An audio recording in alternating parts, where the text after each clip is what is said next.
Uma viagem de avião, uma pessoa com medo, uma pessoa consolando essa pessoa com medo. É o que nós vamos ver nesse conto. Um Braço de Mulher, de Rubem Braga. Esse conto eu encontrei no livro Os 100 Melhores Contos Brasileiros.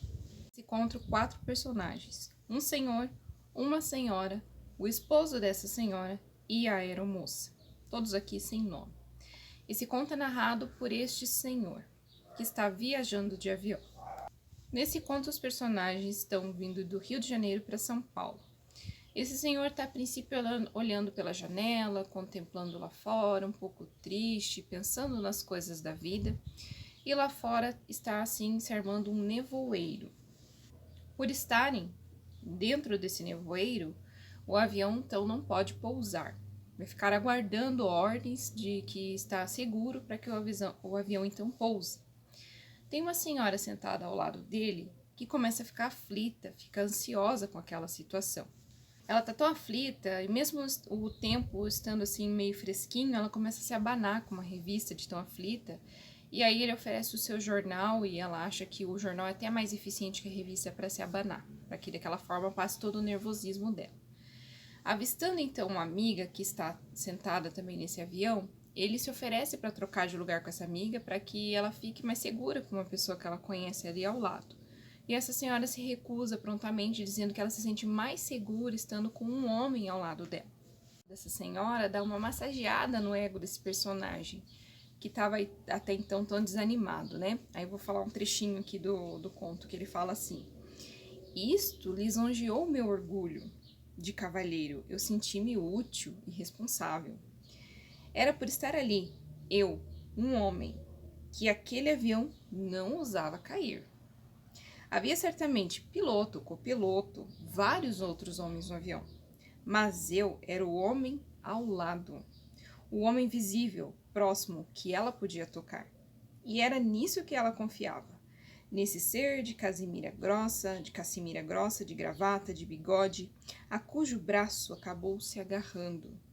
Não era o meu braço que apertava, mas um braço de um homem, ser de mistérios atributos, de força e de proteção. Então aquela senhora ali está agarrada ao braço do desconhecido, porque coloca nele toda a sua confiança dos seus medos por conta do avião não estar pousando. A aeromoça é chamada para tentar apaziguar toda aquela situação, passar palavras de tranquilidade para essa passageira, que não aceita, que acha que a aeromoça trabalha ali, então ela está de complô com a companhia do que está acontecendo. Ela não confia em mais ninguém, a não ser esse senhor desconhecido que está ao lado dela. Ele coloca a mão sobre a mão dessa senhora, fica consolando ela, acalmando, ela acaba se debruçando um pouquinho ao lado dele, meio que adormecendo. Dessa forma, ela começa a se tranquilizar ali durante essa viagem. Quando ela se tranquiliza, ele volta a olhar tristemente para fora do avião, pensar na vida, nas coisas dele. E aí segue um outro trechinho aqui que ele fala das lembranças que ele tem, né? Pensei em São Paulo e no rapaz de 20 anos que chegou com 30 mil réis no bolso uma noite e saiu andando pelo antigo viaduto do Chá, sem conhecer uma só pessoa na cidade estranha. Nem aquele velho viaduto existe mais, e o aventureiro rapaz de 20 anos, calado e lírico, é um triste senhor que olha o nevoeiro e pensa na morte. Aquela situação faz ele pensar na morte, o que ele fez da vida dele, o que ele aproveitou da vida dele, se ele morresse naquele momento, o que ele teria aproveitado até então. Ele pensa que as coisas nem fazem muito sentido, que pouco importava para ele morrer, que um baque violento do avião resolveria todos os problemas e conflitos interiores que ele tem até ali. Ele acha que a morte seria como um nevoeiro imenso, sem cor, sem forma, para sempre. Ele sentia prazer em pensar que naquele momento ele não precisava se importar com mais nada. A senhora se sobressalta ali do seu adormecimento, assustada ainda pela situação não ter terminado, ainda estar no nevoeiro, não ter pousado o avião, aflita. E aí ela se agarra ao encosto do banco, né? Muito aflita, muito ansiosa, e ele começa a olhar o braço dela que está exposto. e começa a ter devaneios ali sobre o braço dela. Daí um outro trecho que fala assim, que ele começa a se fascinar por aquele braço, né? Toda a fascinação da vida o golpeia. Uma tão profunda delícia e gosto de viver, uma tão ardente e comovida saudade que retecei os músculos do corpo, estiquei as pernas, senti um leve ardor nos olhos. Não devia morrer.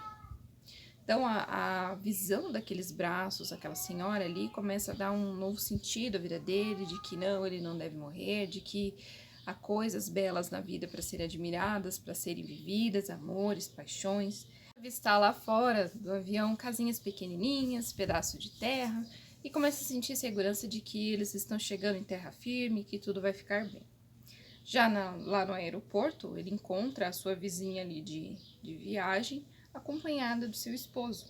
E ela vai até ele, junto com o esposo, para agradecer, e esse esposo vai meio chateado, meio enciumado, agradecer. E o marido dessa senhora veio se desculpar com ele, porque a sua esposa, tão nervosa, tão aflita, deve ter perturbado ele durante a viagem. Ele disse que não e tudo mais, e aí eles ficam naquele, me desculpe, obrigado, meio na defensiva dos dois lados, o cara meio que tá agradecido a ele, mas tá com ciúme porque a esposa ficou muito próxima a ele e vice-versa. E ele acaba se sentindo até um intruso naquela situação toda, tal, eles se retiram e a senhora vira para ele e dá um breve sorriso meio que pelas costas do marido. E aí ele cria a fanfic dele, né? Ele se ilude que, nossa, ela sorriu pra ele, né? Ele acaba criando uma ilusão ali diante daquele gesto de simpatia dela para agradecer e aquela situação constrangedora com o marido. E daí o trecho fala assim, ó: quando eles se retiraram, a senhora me deu um pequeno sorriso. Eu tenho uma tendência romântica a imaginar coisas, a gente percebeu. Imaginei que ela teve o cuidado de me sorrir quando o homem não podia notá-lo. Um sorriso sem o visto marital. Vagamente cúmplice, certamente nunca mais a verei. Nem o espero, mas o seu belo braço foi um instante para mim, a própria imagem da vida, e não o esquecerei depressa. Esse personagem estava melancólico, viajando, pensando na vida, começa a se agarrar nessa senhora, ela fisicamente, ele emocionalmente se agarrando a ela, porque ele começa a se sentir útil. Poxa, uma pessoa precisou de mim, eu pude socorrer, eu pude ser útil, eu fui um cavalheiro com essa pessoa, eu pude apaziguar o sofrimento de alguém, e ali diante daquela pessoa eu comecei a vislumbrar coisas que eu posso viver ainda na vida, posso ter esperanças, posso pensar diferente. E o conto também aborda essa visão da mulher como ser frágil, o dependente do homem, o homem como ser supremo. É bem declarado aqui nessa parte que ela fala, né, que ela não precisa da amiga dela do lado dela, porque ela tem um homem acompanhando ali do lado e ela está segura diante do homem.